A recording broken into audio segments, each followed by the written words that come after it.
Alors, bonjour à toutes et à tous, rebonsoir plutôt. Le problème technique avec Madame Benbassa devrait être réglé. C'est une simple mise à jour d'application qui n'a pas été faite.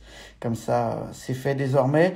Alors, il est à peu près 18h40, on finira à 19h10, hein. On avait dit à peu près une demi-heure, donc on va s'en contenter. On rappelle, Madame Benbassa, notre première invitée, sénatrice de Paris, Europe Écologie Les Verts, une figure de proue des écologistes au Sénat et puis même à l'échelle nationale. On va la retrouver d'ici une minute, elle devrait arriver. On va tout de suite l'accueillir. À savoir que le live devait avoir lieu hier, hein, pour ceux qui n'avaient pas très bien compris. Et il y a eu, comme vous le savez, une panne nationale sur Instagram qui a fait que nous n'avons pas pu faire le live. Donc nous allons pouvoir l'accueillir. Je rappelle également que vous allez pouvoir poser vos questions. Dans le dernier quart d'heure, on va essayer de prendre du temps avec l'invité pour pouvoir l'accueillir. Je vais l'accueillir tout de suite. La voici. Ça devrait fonctionner. Voilà, ça devrait fonctionner d'ici quelques instants. Voilà, ça devrait être bon. Bonsoir Madame Benbassa, vous m'entendez bien? Oui, je vous entends. Très bien, parfait. Bon, on est bon. Niveau technique, c'est déjà bien. On va faire ça comme ça. Alors, Madame Benbassa, merci déjà d'avoir accepté notre invitation. On va juste rappeler un petit peu qui vous êtes rapidement. Vous avez 70 ans, vous êtes née en Turquie, vous êtes franco-turque israélienne, si je ne me trompe pas. Vous avez plusieurs origines. Et vous êtes sénatrice depuis Oui, je 2011 suis passée par ce dans le pays-là, Val-de-Marne. oui. Voilà, c'est Et je ça. suis Et maintenant vous êtes sénatrice de sénatrice depuis Paris. 2011. Voilà, du Val-de-Marne, Voilà, puis de Paris maintenant. voilà. Merci donc d'être avec nous. On va débuter cet entretien d'une demi-heure comme on en avait convenu. D'abord, première question, je vous ai demandé d'amener un objet qui était évocateur pour vous. Quel est-il et pourquoi ce choix? Voilà, je vous montre mon objet. J'espère que vous le voyez. On le voit à peu près. Décrivez-le nous, hein, n'hésitez pas. Alors, c'est une sculpture. Je suis collectionneuse d'art, une petite collectionneuse parce que je n'ai pas beaucoup de moyens. Mm. Et néanmoins, j'aime beaucoup l'art. C'est une sculpture, c'est une femme et c'est fait par une femme. Alors Mhm. pourquoi cet objet? Moi, je suis née à Istanbul, dans la moyenne bourgeoisie, et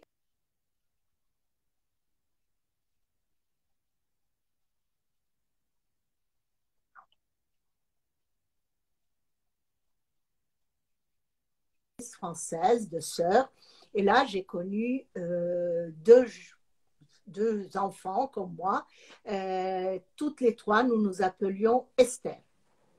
Et alors, aujourd'hui, nous D'accord. nous fréquentons encore, nous nous sommes rencontrés après de longues traversées de pays, de vie, et nous nous sommes rencontrés et nous nous appelons une fois par semaine ou moins ou plus. Et une d'elles est sculptrice. La seconde, qui vit en D'accord. Israël, cette personne qui a fait cette sculpture en, vit en Turquie. La deuxième, Esther, vit en Israël. Elle travaillait à la poste.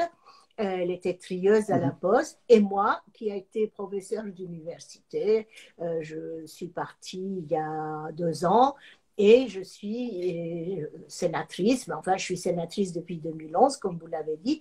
Et c'est un peu une Mhm. partie de mon histoire avec ces personnes.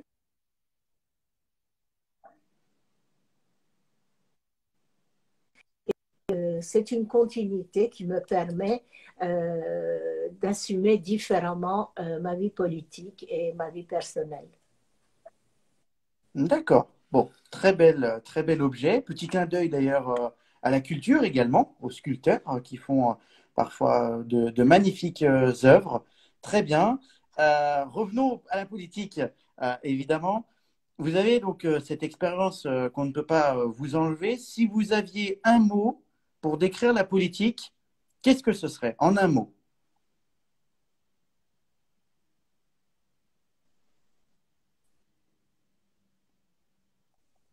il faut avoir des convictions. La Alors politique pourquoi la devrait conviction? redevenir une mission, mission au sens bien sûr très laïque, une mission de conviction et pas Mhm, rester dans la politique politicarde, les éléments de langage.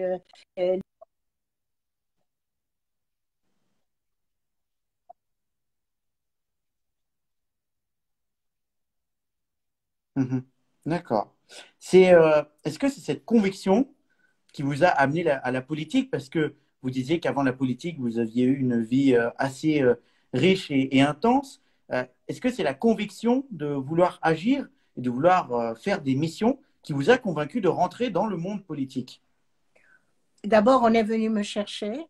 Mhm, Moi, je ne faisais pas de la politique, mais j'avais une vie associative intense et qui s'appelait le Pari du vivre ensemble. Je travaillais avec différentes personnes dans les banlieues. C'est une association que j'avais créée avec Jean-Christophe Attias et nous avons fait beaucoup d'actions dans ce sens.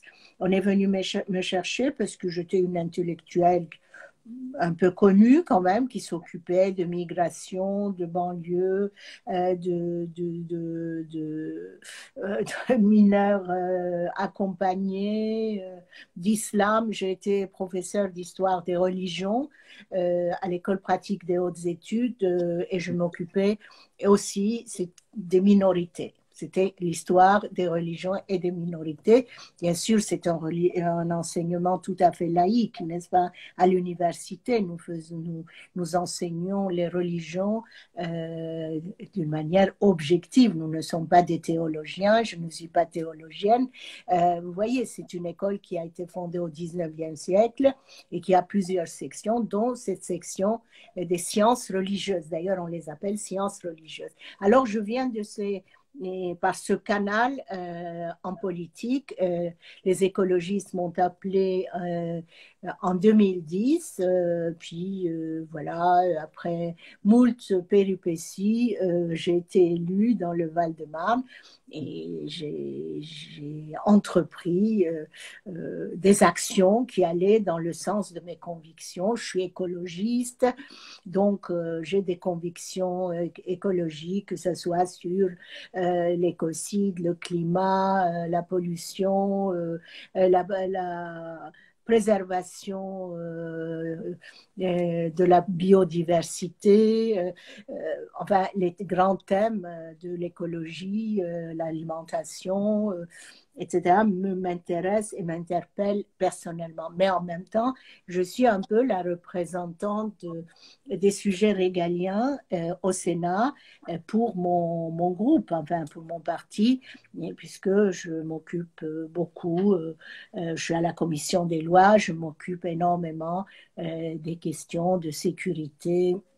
Par exemple, la loi sécurité globale cette semaine, enfin, j'ai été chef de file pour le groupe écologiste. Et puis, dans 15 jours, on a le séparatisme. Vous voyez, je m'occupe, je visite des prisons, je vais dans les centres de rétention centres de rétention administrative qu'on appelle CRA. mhm. Je vais visiter souvent avec des journalistes les lieux de privation de liberté, les centres pour l'accueil des mineurs. Je tourne à travers la France parce que pour moi, une sénatrice, parce qu'on a le droit de rentrer dans ces lieux quand Bien sûr. on est parlementaire.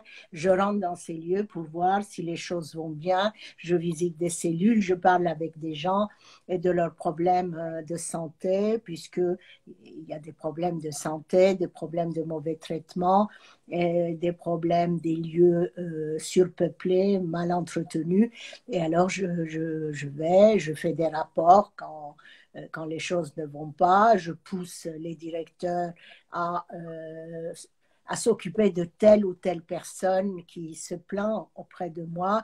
Et je visite les services médicaux de ces lieux et je vais vraiment avec des journalistes pour qu'il reste des traces, qu'il y ait des vidéos, qu'il y ait Mhm. des photos et qu'on ne les laisse pas dans leur précarité Bien et sûr. enfermement.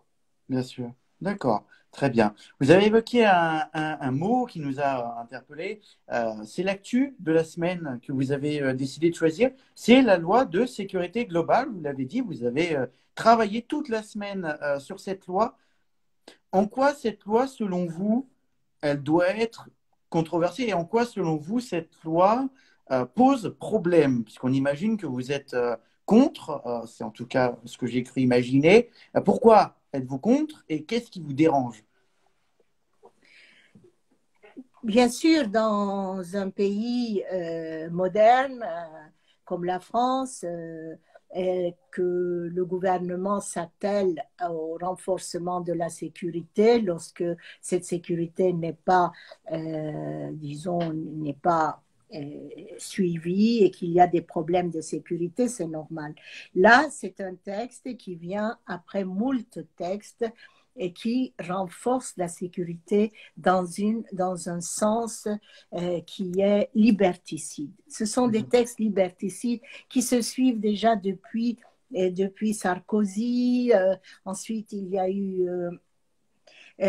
eu Hollande et maintenant Macron. Juste à la veille des élections, on essaye de grappiller des voix à l'extrême droite et à la droite dure. Donc, on fait des lois vraiment liberticides. Dans ce texte, par exemple, l'article 24 qui a fait tant de bruit, qui devait empêcher de filmer les forces de l'ordre. Mhm. Et ça a provoqué quand même beaucoup de débats, parce que enfin, les journalistes, ils ne peuvent pas faire leur travail, alors où est la liberté d'expression? Mhm. Et puis, ces vidéos aident parfois à trouver les responsables des bavures lorsqu'il y en a, des violences policières lorsqu'il y en a. Je ne dis pas que tous les policiers sont dans la violence, que tous les policiers envoient des LBD, tirent des Mhm. LBD, envoient des grenades à des encerclements. Non, je ne dis pas ça, mais ces dernières années, on a assisté, surtout avec les Gilets jaunes, à cette escalade du sécuritarisme. Moi, j'ai suivi une cinquantaine de semaines les Gilets jaunes et j'ai vu de mes propres yeux ce qui est arrivé. Je suis pour la sécurité, ce n'est pas le problème, mais Mhm. pas pour les violences. Et ces violences policières, c'est éborgner des gens, mutiler des gens, blesser des gens, femmes et hommes. Et puis, c'est des violences aussi lorsqu'il n'y a pas de manifestation. Par exemple, Chouviat, euh, ce monsieur qui a été, à la suite d'un plaquage, un plaquage, comment on a pu, enfin un plaquage sur le sol, cette personne est morte suffoquée. Alors il faut se dire que grâce à ces films, on arrivait quand même à trouver les responsables. Parce Mhm. qu'en France, il y a une spécialité, les forces de l'ordre ne sont pas jugées par un organisme, enfin, ils ne sont pas contrôlés par un organisme indépendant du ministère de l'Intérieur. Et c'est ça le problème. L'IGPN qui fait les enquêtes et l'IGGN pour les gendarmes ne sont liés directement au ministère de l'Intérieur, donc ils sont juges et parties. Vous Et pensez c'est un que... vrai problème, un vrai problème. Alors on voulait, n'est-ce pas, cesser cette diffusion de vidéos ou Mhm. d'images. On a quand même réécrit cet article. Maintenant, on a créé un délit de provocation, d'identification, à savoir que maintenant, si vous prenez des photos dans le but de nuire à l'intégrité physique et psychique d'un policier, d'un gendarme et des membres de sa famille, vous serez jugé pour cela et vous serez condamné. Alors là, l'intention, c'est quoi? l'intention est un mot flou en droit. Et puis, ce nouveau délit de provocation, peut-être c'est moins pire que ce qu'il y avait dans l'article 24, mais ça n'arrange pas les choses. Et puis, bientôt, avec cette loi, nous serons entourés de drones qui vont nous identifier pendant que nous manifestons, des caméras ici, de la vidéo et surveillance partout. Alors, c'est un monde orwellien que nous prépare cette loi. Et surtout que nous sommes déjà depuis plus d'un an dans un régime d'état d'urgence. Alors, je pense que ce n'était pas le moment de s'occuper pendant des jours et des jours de ce texte à l'Assemblée et au Sénat. Il y a des milliers de gens qui meurent de la COVID, de milliers de gens contaminés avec une politique de la santé défaillante de la part du gouvernement.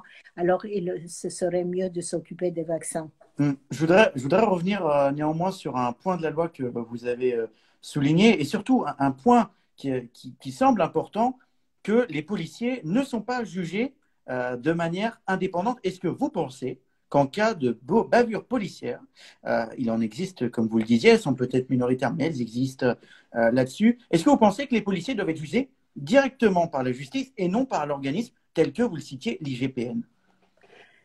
Bon, après, ils passent devant le tribunal, voyons. L'IGGN et l'IGPN, ce sont des organismes internes qui enquêtent pour voir si le policier est responsable. Les peines ne sont pas données par l'IGPN. Est-ce que vous ne pensez pas qu'on devrait directement passer par la justice et supprimer cet intermédiaire IGPN? Ça serait bien qu'il y ait un IGPN dirigé par une autorité extérieure, par exemple venant du ministère de la Justice, de l'inspection du ministère de la Justice, et pour faire les premiers constats, voir s'il y a eu bavure, etc. Mais quand vous êtes rattaché au ministère de l'Intérieur, comme vous le dites si bien, vous n'allez pas pouvoir juger des gens. Vous dépendez d'un organisme qui protège les policiers. Et le ministère de l'Intérieur, c'est son travail de protéger. Moi, je ne suis pas contre la protection des forces de l'ordre, loin de là cette idée. Mais je suis pour qu'on évite les bavures. Et ces derniers temps, surtout avec les Gilets jaunes, il y a eu beaucoup de bavures, beaucoup d'actes et qui dépassaient,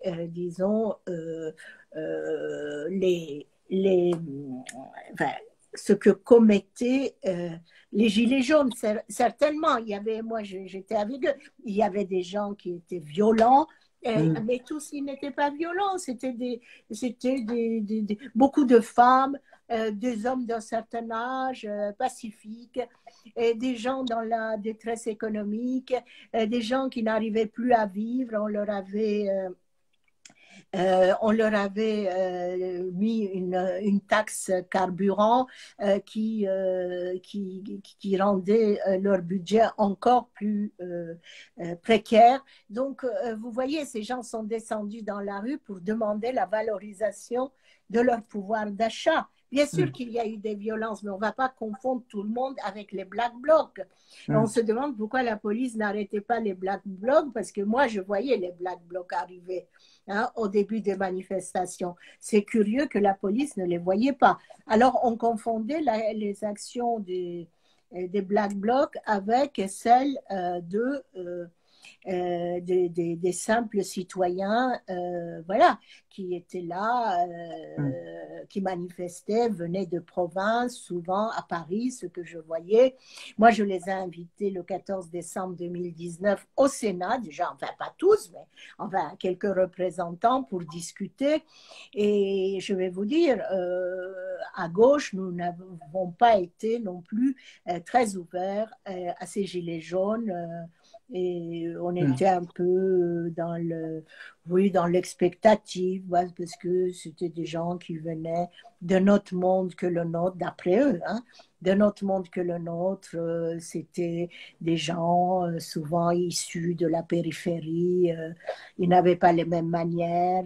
Ce n'étaient pas des militants de longue date comme on a l'habitude en politique. C'était un mouvement spontané. Et là, j'ai vu des choses vraiment très, très graves, aussi bien aux Champs-Élysées qu'à la Bastille.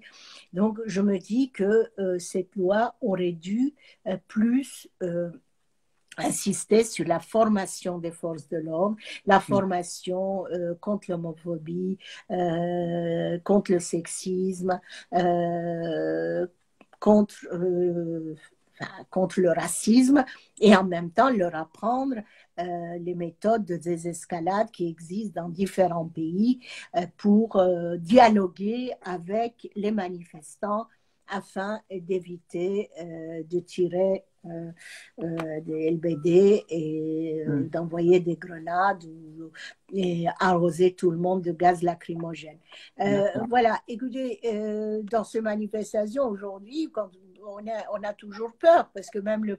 1er mai, qui était une manifestation sympathique, familiale, plein de jeunes qui viennent et tout, on a été arrosé de gaz lacrymogène, il y a eu des blessés, etc., etc. Hmm. D'accord. Bon, ça a le mérite d'être clair. Vous êtes sénatrice, concrètement, beaucoup ne savent pas forcément ce que ça veut dire. On ne va pas s'éterniser là-dessus, on va essayer de faire ça en 2-3 minutes, mais quel est votre rôle précis et que répondez-vous à des gens qui peuvent dire que le Sénat n'a pas d'utilité? Dans une démocratie, c'est toujours mieux qu'il y ait deux chambres. Parce Mhm. que vous avez vu, on corrige les textes. Il y Hmm. a un va-et-vient entre l'Assemblée et le Sénat. Les textes sont en navette. Donc, au Sénat, ils sont mieux travaillés puisqu'ils viennent déjà. Il y a aussi des textes qui sortent directement, des lois qui sortent Hmm. directement du Sénat, mais il y a aussi, en général, ce sont des textes qui viennent de l'Assemblée et que nous revoyons, réétudions, lisons, nous brodons autour pour qu'il y ait un texte, une loi toujours la moins, disons, la moins démocratique possible. Hmm. Sauf que, vous savez, la majorité du Sénat est à droite. Hmm. Et la gauche, enfin, j'appelle gauche, mais enfin, je parle des forces progressistes. Nous Hmm. prenons le texte arrive, nous faisons des amendements et nous le défendons en hémicycle pendant des jours. Nous défendons nos amendements suivant nos convictions politiques et une ou un sénateur reçoit énormément d'associations, est à l'écoute des personnes qui nous interpellent. Nous sommes pris par des auditions. On auditionne beaucoup de gens avant de s'atteler au changement du texte, à l'amendement du texte. Mhm. Et on discute avec ces personnes. On a des longues heures de commission parce que le public ne nous voit pas, mais avant d'être dans l'hémicycle, et nous sommes en commission pendant des Hmm. heures chaque mercredi. Enfin, nous avons un tel travail pour ceux qui travaillent et celles qui travaillent. Hmm. Je ne sais pas, moi je Bien ne suis sûr. pas, et je ne m'occupe pas de chaque personne. Et quand on travaille, moi je commence en général à 8h30 le plus tard et parfois je suis jusqu'à 1h du matin au Sénat. Et quand il y a Hmm. une loi, cette loi sécurité globale, qui en soi n'était pas si nécessaire que ça, sauf pour des raisons électorales. Et je commençais à 10h le texte, 10h30, et l'étude du texte jusqu'à 1h du matin, Hmm. avec une pause déjeuner. Bon, c'est normal. Hmm. Et une D'accord. pause dîner. Voilà. Quand votre assistante disait que vous ne dormiez que 3 heures cette semaine par nuit, ce n'était donc pas un mensonge. Mais non, Voilà. non, non, ça nous arrive souvent. Et puis, je rends hommage à nos équipes parce que ce sont des gens investis, qui croient à certaines choses. Ils veulent faire avancer les choses. Cette jeune femme qui s'occupe de la communication est une femme courageuse. Elle est là. Elle parle aux journalistes, elle fait, parce que sans vous, nos textes, nos convictions, nos idées ne passeraient pas. Vous êtes, disons, une sorte de véhicule de ce que nous faisons. Vous véhiculez ce que nous pensons aussi, souvent. Donc, vous voyez, on a des gens qui travaillent énormément à faire des amendements, à faire des défenses. C'est un travail d'équipe et je leur rends hommage parce que ce sont des gens qui travaillent très tard, beaucoup d'heures, et ils sont très fatigués. Enfin, on leur donne des vacances, hein. Arrêtez. Quand Bien on sûr. arrête, bon, on n'est pas esclavagiste. Bien, pas Notre d'exploitation. cabinet, c'est un cabinet qui réfléchit intellectuellement et qui est un peu intellectuel quand même. Et on parle beaucoup, on échange beaucoup et chacun a sa manière de voir les choses et nous les prenons en considération. D'accord, très bien. On les salue. On pourrait, parce que notre compte s'appelle Minute Monde, évoquer une actu internationale. On en a choisi une, elle est toute fraîche. C'est le retrait de la Turquie de la Convention d'Istanbul. Est-ce que vous pouvez peut-être éclairer un petit peu notre public à ce sujet-là? Et est-ce qu'on doit s'en inquiéter? Oui, tout ce qui concerne la Turquie, il faut s'inquiéter actuellement. Vous savez bien que le régime qui est en place est un régime dictatorial qui met les intellectuels dans les prisons, qui n'intervient pas contre les viols, contre les crimes commis à l'endroit des femmes. Et la plupart des gens qui pensent dans ce pays sont passibles de prison ou de renvoi de leur travail, etc. Ça n'a rien à voir avec la Turquie, qui était quand même un pays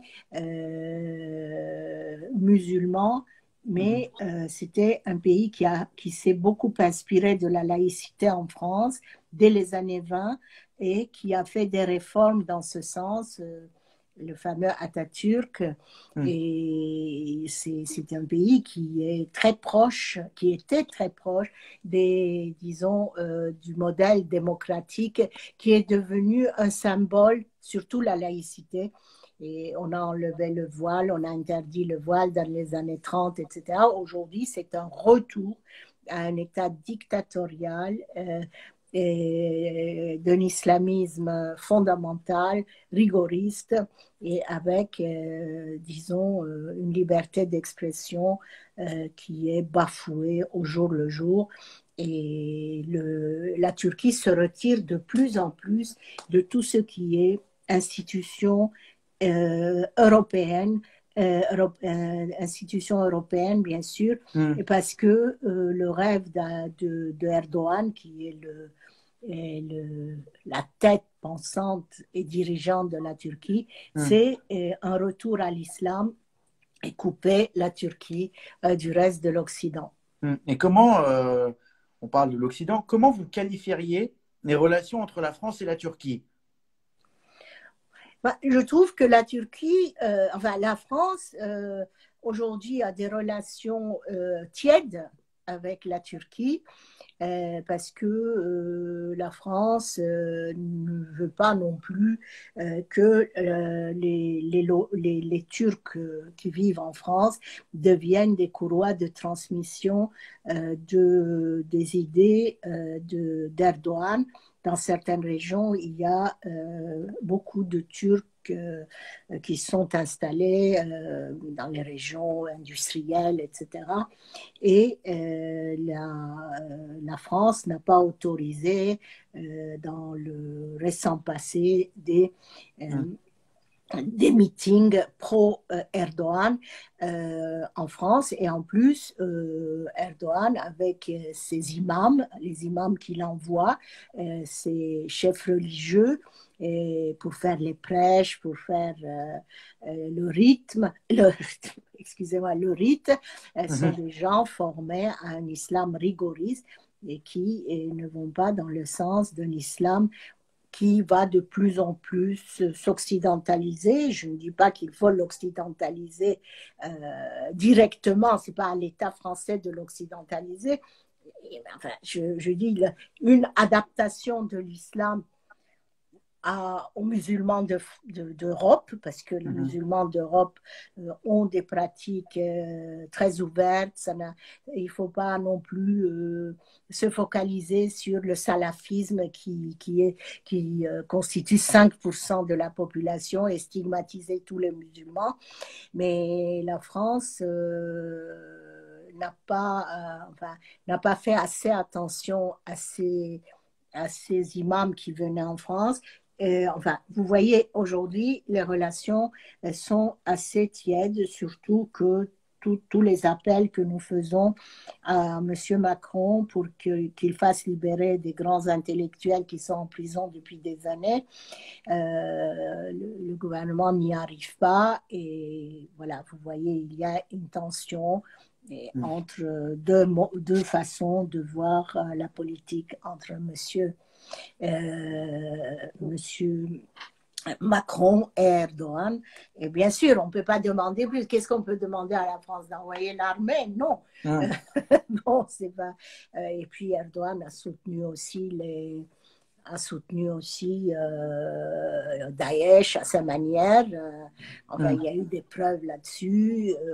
Voilà, c'est persona non grata aujourd'hui. Et puis, M. Erdogan est pris d'une certaine mégalomanie qui fait qu'il pense qu'il va reconstruire l'Empire ottoman. D'accord. Bon, c'est vrai que c'est souvent évoqué. On va terminer par deux petites questions pour éviter de trop déborder. On parlait rapidement d'écologie et puis ça reste votre parti, Europe Écologie Les Verts. On entend beaucoup de personnes parler d'écologie soit punitive, soit une écologie réservée à une caste. Qu'est-ce que vous pourriez proposer comme solution à ces personnes qui disent l'écologie n'est malheureusement pas accessible à tous? Bon, l'écologie est accessible à tous. Nous vivons dans un environnement, nous vivons avec la nature.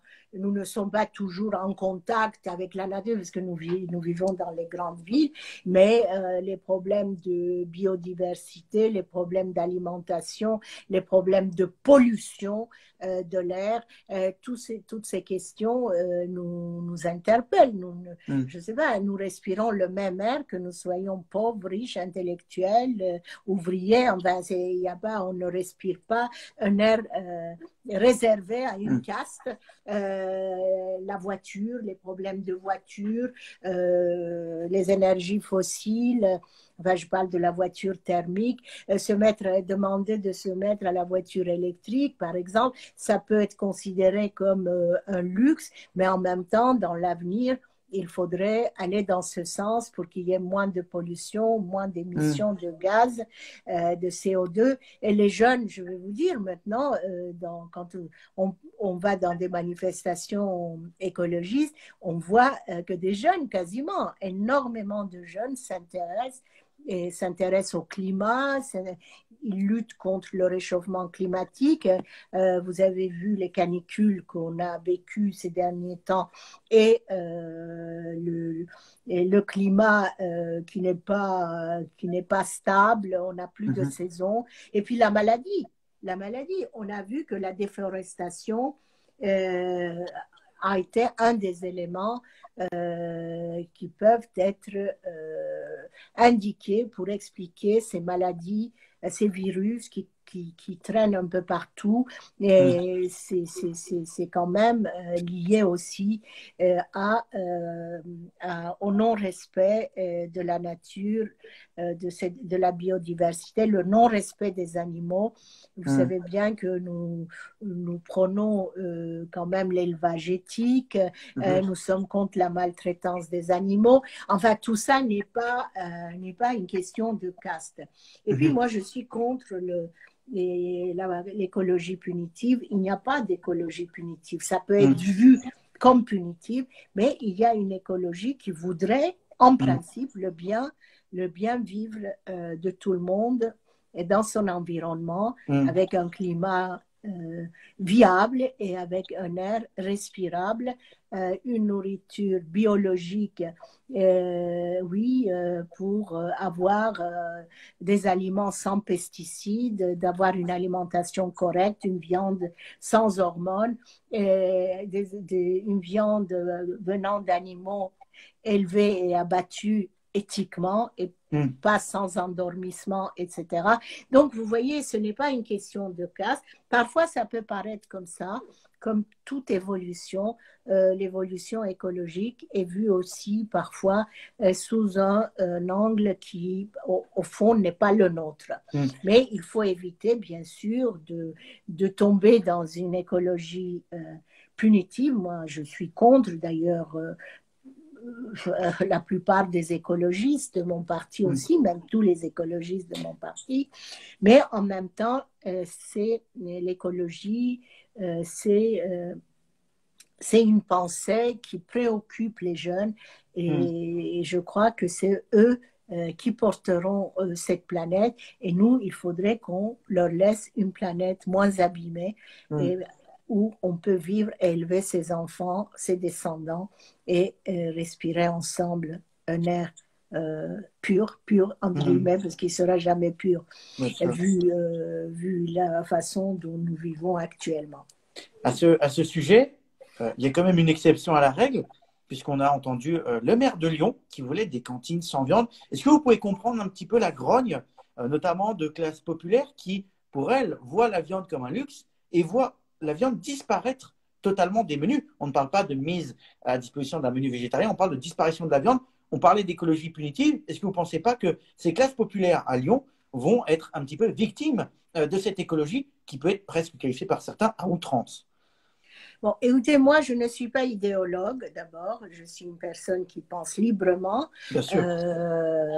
Et voilà, je vais vous dire mon sentiment.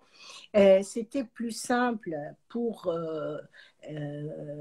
pratiquer les règlements actuels de distanciation, et de ne pas se mélanger dans les cantines, ne pas faire la queue ensemble longtemps, et en ayant à choisir tel ou tel menu, essayer de rendre l'alimentation, enfin, le fait d'alimenter les enfants dans les cantines fluide pour qu'il n'y ait pas des points de rassemblement pour choisir tel ou tel menu.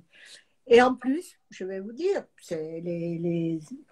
d'abord, les écologistes ne veulent pas supprimer la viande, mettre un ou deux menus végétariens par semaine, c'est pas la fin du monde.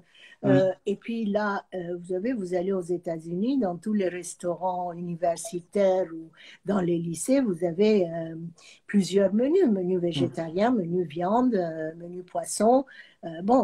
Écoutez, il est temps qu'on arrive quand même à accepter la diversité du mode d'alimentation des enfants.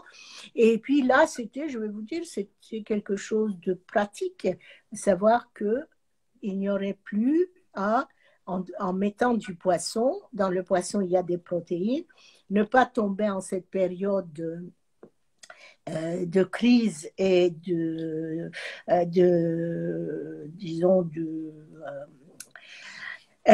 règles de vie un peu beaucoup différentes et ne pas avoir à choisir. Voilà, si on mettait un menu viande, les enfants auraient dit, ceux qui sont musulmans auraient dit ah oui mais c'est pas halal. Les autres ils auraient dit, les juifs, ah oui c'est pas kasher. Alors on serait tombé aussi dans ce piège. Vous voyez, pourquoi le poisson ne serait pas aussi nourrissant que la viande? Je ne dis pas qu'il faut supprimer la viande, et les enfants de familles précaires mangent de la viande à la cantine, et tant mieux, mais en cette période extraordinaire, entre guillemets, extraordinaire en raison de la pandémie, on peut s'adapter et sans créer des problèmes. Alors, est-ce qu'ils ont fait le calcul des protéines dans la viande ou dans le poisson? Le poisson, tout le monde mange. Que ce soit un enfant musulman, un enfant juif, un enfant catholique, etc. Donc, ça réglait le problème. Voilà, c'est tout. D'accord. Non, Bon. ne faisons pas de ça une grande histoire, hein, il n'y a pas de Pas quoi. de polémique alors. Pas de polémique. Non, pas de polémique. En plus, c'est encore de taper sur les Verts, quoi. Chaque fois que les Verts font quelque chose, on leur tape dessus. Il y a quand même un green bashing, hein. D'accord. Bon. C'est Bon, il noté. faut arrêter Green avec ça. bashing. C'est un nouveau Voilà. terme. D'accord. Très bien. En parlant de Green, on est à un peu plus d'un an des élections présidentielles. Quel est, à l'heure actuelle, votre poulain ou votre pouliche pour ces élections? Est-ce que vous avez une personne à qui vous pensiez particulièrement et qui serait capable d'incarner que ce soit vos valeurs ou les valeurs écologistes? Écoutez, moi, je ne m'occupe pas du choix de la personne qui va être en tête pour Mhm. représenter le Parti écologiste. Euh, Nous sommes dans des pratiques collectives et on choisira celui qui semblerait convenir le mieux à ce que les militants et les adhérents élevés feront. Enfin, je ne sais Mhm. pas, je ne peux pas, moi, désigner à la place des autres et Mhm. dire celui-là me plaît, l'autre ne me plaît pas. Non, je trouve des idées intéressantes, aussi bien euh, les trois, enfin, je ne sais pas, Mhm. le maire de Grenoble, Jadot, Yannick Sandrine Jadot, Éric Rousseau. Piolle et Sandrine Rousseau, on Oui, rappelle. oui, oui, oui, oui. Bon, il En y tout cas, vous a n'avez pas à de prendre préférence? et à laisser. Mhm. Alors moi, je pense que on choisira la personne qui fera la synthèse Mhm. de ce qu'attendent les Mhm. adhérents de ce parti. Je n'arriverai pas donc à vous arracher un nom précis de quelqu'un qui, selon vous, Moi, représenterait j'ai bien. ni poulain ni pouliche. D'abord, ces termes ne correspondent pas à ma façon de Bien voir le sûr, non, monde. oui, c'est un terme. Et puis, bon, que le meilleur gagne. D'accord, très bien, ça mérite d'être clair. Et pour finir, qu'est-ce que vous pourriez dire à des jeunes ou à des moins jeunes pour les motiver, les encourager à s'engager en politique? Je leur dirais, voilà, vous avez vu ce qui vous est arrivé pendant cette pandémie. Les étudiants ont perdu leur petit boulot, ils sont dans l'extrême précarité alimentaire. Et en France, il y a une précarité énorme chez certaines couches de la population, des millions de pauvres. Et les jeunes devraient s'engager parce qu'ils ont vu par eux-mêmes ce que la pandémie a fait émerger, Hmm. la pauvreté. Les ministres sont occupés des jeunes étudiants, enfin tous ils sont jeunes, mais enfin des étudiants, lorsque on s'est bagarré ensemble, ils sont bagarrés eux d'abord tout seuls, ils ont fait appel à nous, on les a soutenus et on a écrit au ministère, on est allé dans la rue avec eux et voilà, ça a montré qu'avec déjà l'action syndicale Hmm. ou quelque chose de proche du syndicat, enfin tous ils n'étaient pas des syndiqués, Bien sûr. on peut avec l'action, on peut changer les choses. Regardez, maintenant on s'intéresse aux jeunes. Moi je suis pour qu'ils aient un revenu minimum entre 18 et 24 ans. Je suis pour le RSA et entre 18 et 24 ans. Je suis pour qu'on change les conditions dans les universités, que les étudiants retournent dans leur classe parce qu'ils ont envie d'aller à l'université, de ne pas rester enfermés devant leur ordinateur dans une pièce de 12 mètres carrés. Il y a le parcours sup, ils ne sont pas contents. Alors, sans politique, si vous voulez, si on ne fait pas de la politique, il y a plein de moyens de faire la politique. C'est pas, voilà, je suis de gauche, de droite, etc. Non, la politique, c'est prendre part à la vie collective, se battre pour ses idées et essayer de faire passer les idées du groupe. Par exemple, les étudiants, c'était un groupe, là, passer ce qui ne va pas, se battre ensemble. La politique est un moyen, mais la politique, il faut aussi que les partis laissent plus de place aux jeunes Mm. Comme aux femmes d'ailleurs. J'appelle les partis à laisser plus de place aux jeunes, aux femmes, aux personnes de couleur, aux personnes dites arabo-musulmanes Mm. et aux gens, aux minorités visibles. Enfin, oui, parce que il y a une typologie du politique 50, au-dessus de 50 ans, costume, cravate, Mm. conservateur assez souvent, Mm. pas toujours très, très ouvert au pouvoir des femmes. Enfin, si, si on veut, si on veut tout au moins essayer de changer les choses, il faut qu'il y ait plus de plateformes, plus de sollicitations des citoyens, comme on l'a fait pour l'écologie, il y a eu la Convention pour le climat, Mm. faire entrer la société civile dans, dans la sphère politique davantage. Je ne dis pas qu'il ne faut pas mixer ensemble. Il y a ceux qui connaissent le métier, c'est pas un métier la politique, mais qui connaissent les rouages de la politique, Mm. et les autres, ça ferait quand même un mixte qui serait très intéressant. Je dis aux jeunes, allez, il faut venir, il faut faire de la politique, vous ne pouvez pas seulement rester à lire vos messages, Mm. faire du chat. Oui, il faut ça aussi. Moi, j'en veux aussi, hein, sur Twitter, Bien etc. sûr. Mais cela ne m'empêche pas de faire de la politique. Et il faut faire la politique avec conviction. Et les jeunes ont cette conviction. Alors, je les appelle à rejoindre la politique Mm. pour changer la société. C'est sur ces mots passionnels que nous allons nous quitter, Madame Benbassa. Merci beaucoup d'avoir répondu à notre invitation. Et puis, on vous souhaite évidemment bon courage dans toutes les actions que vous allez entreprendre. Merci beaucoup. Merci, merci à vous. À Et je suis bientôt. très contente d'avoir échangé avec un jeune comme vous. Je n'ai pas échangé parce que vous n'avez pas, je ne vous ai pas posé des C'est une questions. interview. Mais une C'est autre une fois, je interview. vous Voilà. poserai des questions. Allez, Exactement. bonne chance et à bientôt Merci peut-être. à vous. Bonne soirée. Je vous laisse appuyer sur la petite croix au-dessus pour, euh, pour arrêter le live. Voilà.